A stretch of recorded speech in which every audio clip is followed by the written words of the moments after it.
ഹർജി തള്ളിയിരിക്കുകയാണ്. അപ്പോൾ എന്താണ് ഇനിയിപ്പോൾ അടുത്ത നടപടി? അത് ഹർജി തള്ളി എന്ന് പറയുന്നത് 3 ഇൻ്ററിം പെറ്റീഷൻസ് കൊടുത്തിരുന്നു. ഒന്ന്, ഈ വരണാധികാരി എൻ്റെ അപ്പോയിൻമെൻറ്റിനെ സംബന്ധിച്ചും അത് ശരിയല്ല, അത് മാറ്റണം. കാര്യം അങ്ങനൊരു അപ്പോയിൻമെൻറ്റ് നടന്നിട്ടില്ല. നമ്മുടെ ബൈലോ പ്രകാരം അങ്ങനൊരു അപ്പോയിൻമെൻറ്റ് ഇല്ല. കൂടാതെ ഒരു ജനറൽ ബോഡിയിലും അങ്ങനൊരു തീരുമാനവുമായിട്ടില്ല. അപ്പോൾ അതുകൊണ്ട് തന്നെ ഈ വരണാധികാരിയുടെ അപ്പോയിൻമെൻറ്റ് ശരിയല്ല എന്ന് പറഞ്ഞിട്ടുള്ള ഒരു ആപ്ലിക്കേഷൻ കൊടുത്തിരുന്നു. രണ്ടാമത്തത്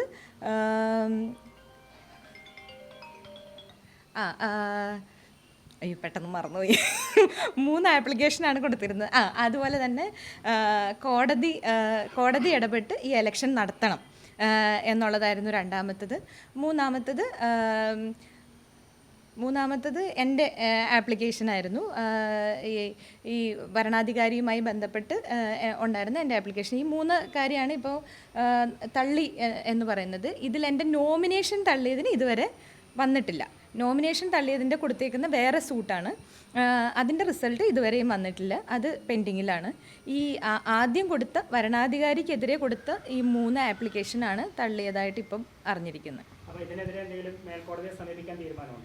ഇനിയിപ്പം നാളെ ഇലക്ഷൻ ആയതുകൊണ്ട് ഇനിയിപ്പം പെട്ടെന്ന് അതിൻ്റെ ഇതുണ്ടാവില്ല. പക്ഷേ എന്തായാലും ഞാൻ അതിൻ്റെ തുടർ നടപടികൾ വക്കീലുമായിട്ട് ആലോചിച്ച് എന്താണ് ചെയ്യേണ്ടത് നിയമോപദേശം നോക്കിയിട്ട് ചെയ്യുന്നതായിരിക്കും. ഇനി എന്താണ്?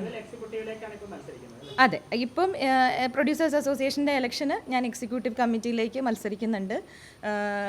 കൂടാതെ ഞാൻ ചേംബറിലും ഈ പ്രാവശ്യം മത്സരിക്കും. എന്തായാലും ഇവിടെ പ്രസിഡന്റ് സ്ഥാനത്തേക്ക് നിൽക്കാൻ പറ്റാത്തതുകൊണ്ട് ഞാൻ ചേംബറിലും മത്സരിക്കും. പിന്നെ എനിക്കങ്ങനെ നിരാശയൊന്നുമില്ല. കാരണം ഞാൻ നേരത്തെ തന്നെ പറഞ്ഞിരുന്നതാണ്, എല്ലാം കൊണ്ടും പവർഫുള്ളായിട്ടുള്ള ആളുകൾക്കെതിരെയാണ് എൻ്റെ യുദ്ധം. അപ്പോൾ അതുകൊണ്ട് തന്നെ എല്ലാ സൈഡിൽ നിന്നും നീതി കിട്ടും എന്നൊന്നും ഞാൻ പ്രതീക്ഷിക്കുന്നില്ല. പക്ഷെ എന്നാൽ പോലും ഞാൻ എൻ്റെ യുദ്ധം അല്ലെങ്കിൽ എൻ്റെ പോരാട്ടം തുടർന്നുകൊണ്ടേയിരിക്കും. അതെ, മൂന്നാമത്തെ ആവശ്യം അതായിരുന്നു. തെരഞ്ഞെടുപ്പ് നിർത്തിവെക്കണം എന്നല്ല, അതൊരിക്കലും ഞാൻ പറയില്ല. കാരണം ഇപ്പോൾ ഇനി അതായത് സെയിം കമ്മിറ്റി തന്നെയാണ് വർഷങ്ങളായിട്ടിരിക്കുന്നത്. അതുകൊണ്ട് തന്നെ തെരഞ്ഞെടുപ്പ് മാറ്റി വെച്ച് കഴിഞ്ഞതുകൊണ്ട് പ്രത്യേകിച്ച് നിർമ്മാതാക്കൾക്ക് ഒരു ഗുണവും ഇല്ല. അപ്പോൾ അതുകൊണ്ട് തന്നെ തെരഞ്ഞെടുപ്പ് നിർത്താൻ ഞാൻ പറഞ്ഞിട്ടില്ല. പകരം ഈ പ്രസിഡന്റ് പോസ്റ്റിൻ്റെ തൽക്കാലം ഹോൾഡിൽ വെക്കണം. അതൊരു തീരുമാനമായിട്ടേ അത് പുറത്തേക്ക് വിടാവുള്ളൂ എന്നുള്ളതാണ് 3 കാര്യങ്ങൾ പറഞ്ഞിരുന്നത്. ഒന്ന്, ഭരണാധികാരിയുടെ അപ്പോയിൻമെൻറ്റ്. രണ്ടാമത്തത് പ്രസിഡന്റിൻ്റെ എല്ലാം അതെ പ്രസിഡന്റിൻ്റെ ഇത് ഹോൾഡ് ചെയ്യണം. മൂന്നാമത്, കോടതി ഇടപെട്ട് ഇതൊരു നയപരമായ രീതിയിൽ നീതിപരമായ രീതിയിൽ കോടതിയുടെ ഒരു ഇടപെടലുണ്ടാവണം എന്നുള്ളതാണ്. കാരണം നിഷ്പക്ഷമായിട്ടുള്ളൊരു ഇലക്ഷനാണ് നമ്മൾ ആഗ്രഹിക്കുന്നത്. നമ്മൾ ഇലക്ഷൻ നടത്താതിരിക്കാനല്ല നോക്കുന്നത്, ഒരു നിഷ്പക്ഷമായിട്ടുള്ള ഒരു ഇലക്ഷൻ നടക്കണം എന്ന് മാത്രമാണ് ഞാൻ ആഗ്രഹിച്ചത്. ഇല്ല, കൂടുതൽ ഡീറ്റെയിൽസ് ഒന്നും എനിക്ക് കിട്ടിയിട്ടില്ല. ഇത് റിപ്പോർട്ട് വന്നെങ്കിൽ മാത്രമല്ലേ കിട്ടുള്ളൂ. അപ്പോൾ കൂടുതലൊന്നും കിട്ടിയിട്ടില്ല. ആ 3 ഇൻ്ററിം ഇത് തള്ളി എന്നുള്ളത് മാത്രമേ അറിയത്തുള്ളൂ. പക്ഷെ എൻ്റെ നോമിനേഷൻ തള്ളിയതുമായി ബന്ധപ്പെട്ട് ഇതുവരെ റിസൾട്ട് ആയിട്ടില്ല. അത് പെൻഡിങ്ങില്ല. അതറിയില്ല എനിക്ക്. അതെ, നാളെയാണ് ഇലക്ഷൻ. അപ്പോൾ ആ നോമിനേഷൻ തള്ളിയതുമായിട്ട് ബന്ധപ്പെട്ടിട്ടുള്ളത് ഇതുവരെ വന്നിട്ടില്ല. മത്സരിക്കാൻ തീരുമാനിച്ചതുകൊണ്ട് അവിടുത്തെ ഒരു വിഷയങ്ങൾ പൊതുവിൽ പുറത്ത് അറിയാൻ അതൊക്കെ സഹായകരമായിട്ട് തോന്നുന്നുണ്ടോ? അങ്ങനെയില്ല. ഇത് ഞാനല്ലെങ്കിൽ മറ്റൊരാൾ വന്ന് പറയും. ഇപ്പോൾ നാളെ നിങ്ങൾ ഇലക്ഷൻ കഴിയുമ്പോൾ നിങ്ങൾക്ക് മനസ്സിലാവും അവിടുത്തെ ഒരു വികാരം എന്താണ്. ഇതിപ്പം ഈ ഹർജി തള്ളിയത് മുഴുവൻ നിർമ്മാതാക്കൾക്കും കാര്യം എനിക്കറിയാം അവിടെ എത്രത്തോളം ആഗ്രഹിക്കുന്നുണ്ട് മറ്റ് നിർമ്മാതാക്കളെല്ലാവരും എന്നുള്ളത്. കാര്യം പലരും വഴിപാടും നേർച്ചയും പ്രാർത്ഥനയും നടത്തിയിരിക്കുകയായിരുന്നു എന്നുള്ള കാര്യം എനിക്കറിയാം. അങ്ങനെ ഒരു കാര്യം ബൈലോയിലില്ല. ബൈലോയിൽ ഒരു വരണാധികാരിയെ വെക്കാൻ പറഞ്ഞില്ല. ആ സമയം ചേംബറിൻ്റെ ബൈലോയിൽ അതുണ്ട്. പ്രൊഡ്യൂസേഴ്സ് അസോസിയേഷൻ്റെ ബൈലോയിൽ അങ്ങനെ ഒരു കാര്യമില്ല. അല്ല, ഇത് 2002 മുതൽ വരണാധികാരി ഉണ്ടായിരുന്നു. പക്ഷേ ഇത് ജനറൽ ബോഡി ആക്സെപ്റ്റ് ചെയ്തൊരു കാര്യമല്ല. അങ്ങനൊരു സംഭവം നടന്നിട്ടില്ല. പക്ഷേ കോടതിയിൽ അവർ 2014 അങ്ങനൊരു ജനറൽ ബോഡിയിൽ ഈ ജനറൽ ബോഡി സമ്മതിച്ചു എന്ന് പറഞ്ഞുകൊണ്ട് മിനിറ്റ്സിൽ എഴുതി ചേർത്ത് ഇവർ കൊണ്ട് ഇപ്പോൾ അവസാനം അതിപ്പോൾ ലാസ്റ്റ് കഴിഞ്ഞ ദിവസമാണ് കൊണ്ട് സബ്മിറ്റ് ചെയ്തത്. അത് എഴുതി ചേർത്ത ഒരു കള്ള തെളിവായിരുന്നു. കാര്യം പ്രൊഡ്യൂസേഴ്സ് ആരും അറിഞ്ഞിട്ടില്ല അങ്ങനെ ഒരു കാര്യം. അല്ല, 2002 മുതൽ ഭരണാധികാരിയെ വെച്ചാണ് നടത്തിയിരിക്കുന്നത്. ഇതിൽ 2014 ഇലക്ഷനിലാണ് ഇങ്ങനെ ഒരാളെ വെക്കാമെന്നല്ല, അദ്ദേഹത്തിൻ്റെ പ്രവർത്തനങ്ങൾ നല്ലതായതുകൊണ്ട് അദ്ദേഹത്തെ കണ്ടിന്യൂ ചെയ്യാം എന്ന് പറഞ്ഞ് ജനറൽ ബോഡി തീരുമാനിച്ചു എന്ന് പറഞ്ഞ് മിനിറ്റ്സിൽ എഴുതി ചേർത്തിരിക്കുന്നത്. അതെ അതെ അതെ അതെ അതെ തീരുമാനമായിട്ടില്ല. അതെ, മത്സരിക്കുകയാണ്. അതെ അതെ അതെ, തീർച്ചയായിട്ടും ഉണ്ട്. ചേംബറിൽ അടുത്തിടെ രാജികൾ താങ്കളെ സപ്പോർട്ട് ചെയ്തതുകൊണ്ടാണ് ചില സംസാരങ്ങളൊക്കെ ഉണ്ട്. അത് അദ്ദേഹം തന്നെ പറഞ്ഞല്ലോ ആരൊക്കെയാണ് ഇതിൻ്റെ പിന്നിലെന്നും എന്താണ് നടന്നതെന്നും അതിൻ്റെ ഉള്ളിൽ നിന്ന് തന്നെ. ഞാൻ ഇത്രയും നാളും ഈ വന്ന് പറഞ്ഞതെല്ലാം സത്യമായിരുന്നു എന്നുള്ളത് അതിൻ്റെ ഉള്ളിൽ നിന്ന് തന്നെ ഒരാൾ ഇറങ്ങി വന്ന് പറഞ്ഞില്ലേ. ഇനി അതിൽ കൂടുതൽ ഞാൻ എന്താ പറയണ്ടേ? കൊടുത്തിട്ടില്ല, ഞാൻ കൊടുക്കും. ഈ പ്രാവശ്യം ചേംബറിൽ പ്രസിഡന്റ് സ്ഥാനത്തേക്ക് ഡിസ്ട്രിബ്യൂട്ടർ വിങ്ങിൽ നിന്നുള്ള ആൾക്കാരായിരിക്കണം പ്രസിഡന്റും ട്രഷററും സ്ഥാനത്തേക്ക്. അതുകൊണ്ട് തന്നെ വേറെ ഏതെങ്കിലും ഒരു കീ പോസ്റ്റിലേക്കായിരിക്കും ഞാൻ കൊടുക്കുന്നത്. ഒന്നില്ലേ സെക്രട്ടറി അല്ലെങ്കിൽ വൈസ് പ്രസിഡന്റ്, അങ്ങനെ ഏതെങ്കിലും ഒരു കീ പോസ്റ്റിലേക്കായിരിക്കും കൊടുക്കുക.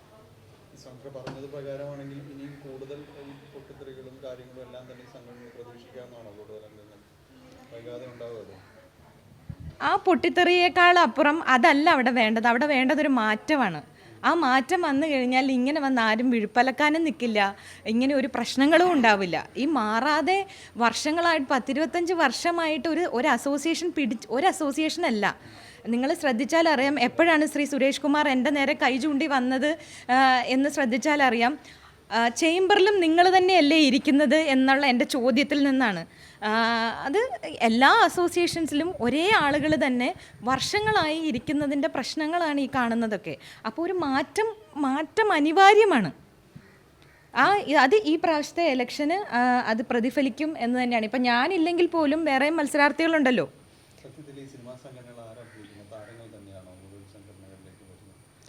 അതൊക്കെ അതിനൊന്നും ഞാൻ ഉത്തരം പറയുന്നില്ല. അതൊക്കെ എല്ലാവർക്കും അറിയാവുന്ന കാര്യങ്ങളാണ്.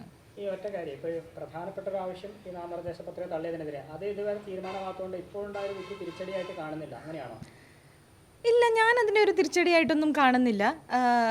അത് ഓരോ വിധികർത്താവിനും അവർ കാണുന്ന നല്ലതും ചീത്തയുമായ പല കാര്യങ്ങളും ഉണ്ടാവുമല്ലോ. അതിനെ ഞാൻ റെസ്പെക്റ്റ് ചെയ്യുന്നു. അപ്പം ഞാൻ എൻ്റെ ശരികൾക്ക് വേണ്ടിയിട്ടാണ് ഞാൻ ഫൈറ്റ് ചെയ്യുന്നത്. അപ്പോൾ അതുകൊണ്ട് തന്നെ ഞാൻ ഇനി എന്താണോ ഇതിൻ്റെ അടുത്ത സ്റ്റെപ്പ് അതിലേക്ക് പോവുക തന്നെ ചെയ്യും. ഞാനതിനെ ബഹുമാനിക്കുന്നു, ഞാനതിനെ ആക്സെപ്റ്റ് ചെയ്യുന്നു. നിരാശയുണ്ട്, വേദനയുണ്ട്. പക്ഷെ എന്നാൽ പോലും ഞാൻ അടുത്ത സ്റ്റേജിലേക്ക് പോകാൻ തയ്യാറായി തന്നെയാണ് നിൽക്കുന്നത്. പോരാട്ടത്തിൽ വലിയ തോതിലുള്ള പിന്തുണ കിട്ടുന്നില്ല എന്ന് തോന്നുന്നുണ്ടോ സിനിമാ ഫീൽഡിനകത്ത് നിന്ന്? അത് ഞാൻ പ്രതീക്ഷിക്കാൻ തന്നെ പാടില്ലല്ലോ. അങ്ങനെ ഒരു പിന്തുണ ഞാൻ കാര്യം സിനിമയാണ്, എല്ലാവരും അവസരങ്ങൾക്ക് വേണ്ടി നിൽക്കുന്ന ആൾക്കാരാണ്. അപ്പോൾ എല്ലാവരെയും അവസരത്തെ ബാധിക്കുന്നത് കൊണ്ട് തന്നെ മറ്റ് ഇൻഡസ്ട്രി പോലെ അല്ല സിനിമ. പ്രത്യേകിച്ച് പ്രൊഡ്യൂസേഴ്സിനെതിരെ പറയുമ്പോൾ, ഒരു ആക്ടറിനെതിരെ പറയുമ്പോൾ 100 ആൾക്കാർ വരും സംസാരിക്കാൻ. പക്ഷേ അതുപോലെ അല്ല ഒരു നിർമ്മാതാക്കൾക്കെതിരെ പറയുമ്പോൾ. കാര്യം അവരാണ് ജോലി കൊടുക്കേണ്ടത്. അപ്പോൾ അതുകൊണ്ട് തന്നെ ഞാൻ ആർക്കെതിരെയാണ് സംസാരിക്കുന്നതെന്ന് വ്യക്തമായ ബോധ്യം എനിക്കുണ്ട്. അതുകൊണ്ട് തന്നെ ഞാൻ പറഞ്ഞത്, ഞാൻ ഇതിനു മുമ്പും പലപ്പോഴും പറഞ്ഞിട്ടുണ്ട്, പണം കൊണ്ടും ഇൻഫ്ലുവൻസ് കൊണ്ടും പൊളിറ്റിക്കൽ ഇൻഫ്ലുവൻസ് കൊണ്ടും എല്ലാം ഏറ്റവും ഉന്നതരായിട്ടുള്ള ആളുകളാണ്. അപ്പോൾ അതുകൊണ്ട് തന്നെ ഞാൻ എല്ലായിടത്തും ജയിച്ചോളണമെന്നില്ല. അത് തോൽവിയിൽ നിന്നാണല്ലോ നമ്മൾ അടുത്ത ജയങ്ങളിലേക്ക് എത്തുക. ഇതെന്നെ കൂടുതൽ ശക്തയാക്കുന്നു എന്നേ എനിക്ക് പറയാനുള്ളൂ. പിന്നെ ഞാൻ മത്സരിക്കുന്നതല്ലേ. പൂവ് പോലൊരു പുട്ടുണ്ടേ അജ്മിയുടെ പുട്ടും. വിളമ്പാം നല്ല വിശേഷം. അജ്മി സ്റ്റീം മെയ്ഡ് പുട്ടുപൊടി. 25 കാറുകൾ, 30 സ്കൂട്ടറുകൾ, 30 ഗോൾഡ് കോയിൻസ്, 60 ഇന്റർനാഷണൽ ട്രിപ്സ്, ദിവസേന 1 ലക്ഷം രൂപ, 25 കോടി രൂപയുടെ ഡിസ്കൗണ്ടുകളും സമ്മാനങ്ങളുമായി myG Onam mass Onam. My G future, experience the next.